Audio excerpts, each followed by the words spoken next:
can succeed at anything of national importance or significance unless he has the support and cooperation of the people he is tasked to lead and sworn to serve. It is the people from whom democratic governments draw strength, and this administration is no exception.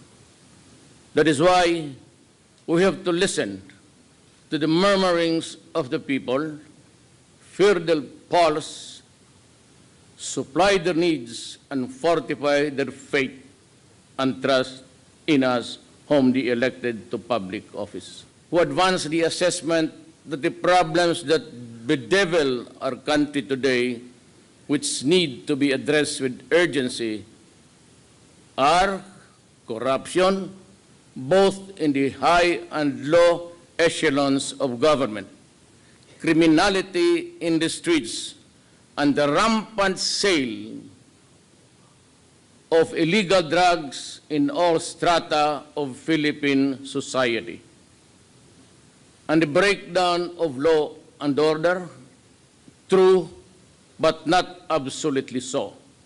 For I see these ills are mere symptoms of a virulent social disease that creeps and cuts into the moral fiber of Philippine society. I sense a problem deeper and more serious than any of those mentioned or all of them put together. But of course, it is not to say that we will ignore them, because they have to be stopped by all means that the law allows. Erosion of faith and trust in government, that is the real problem that confronts us. Resulting therefrom, I see the erosion of the people's trust in our country's leaders, the erosion of faith in our judicial system, the erosion of confidence in the capacity of our public servants to make the people's lives better, safer, and healthier. In spirit, but all is not lost. I know that there are those who do not approve of my methods of fighting criminality, the sale and use of illegal drugs and corruption. They say that my methods are unorthodox and verge on the illegal. In response, let me say this. I have seen how corruption bled the government of funds which were allocated for the use in uplifting the poor from the mire that they are in. I have seen how illegal drugs destroy individuals and ruin family relationships. I have seen how criminality, by means all foul, snatched from the innocent and the unsuspecting the years and years of accumulated savings, years of toil, and then suddenly they are back to where they started. Look at this from that perspective and tell me that I am wrong. In this fight, I ask Congress and the Commission of Human Rights and all others who are similarly situated to allow us a level of governance that is consistent to our mandate. The fight will be relentless and it will be sustained. As a lawyer and a former, the limits of the power and authority of the President, I know what is legal and what is not. My adherence to due process and the rule of law is uncompromising. You mind your work, and I will mind mine. Sakit, tunay na pagbabago, tinud-anay ang kausaban. Words which catapulted me to the presidency.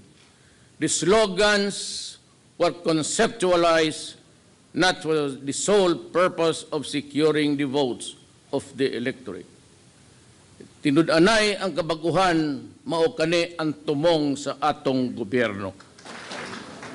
Far from that, these were battle cries articulated by me in behalf of a people hungry for genuine and meaningful change. But that change, if it is to be permanent and significant, must start with us and in us. To borrow the language of F. Shinel Jose, we have become our own worst enemies, and we must have the courage and the will to change ourselves. Love of country, subordination of personal interests to the common good, concern and care for the helpless and the impoverished. These are among the lost and faded values that we seek to recover and revitalize as we commence our journey towards a better Philippines. But come and join me just the same. Together, shoulder to shoulder, let us take the first wobbly steps in this quest. There are two quotations from revered figures that shall serve as the foundation upon which this administration shall be built. The test of government is not whether we add more to the abundance of those who have much. It is whether we provide for those who have little. Says from Lincoln, I draw this inspiration. You cannot strengthen the weak by weakening the strong. You cannot help the poor by discouraging the rich. You cannot help the wage earner by pulling down the wage payer. You cannot further brotherhood by inciting class hatred among men. I order all department secretaries and heads of agencies to remove redundant requirements, and compliance with one department or agency shall be accepted as sufficient for all.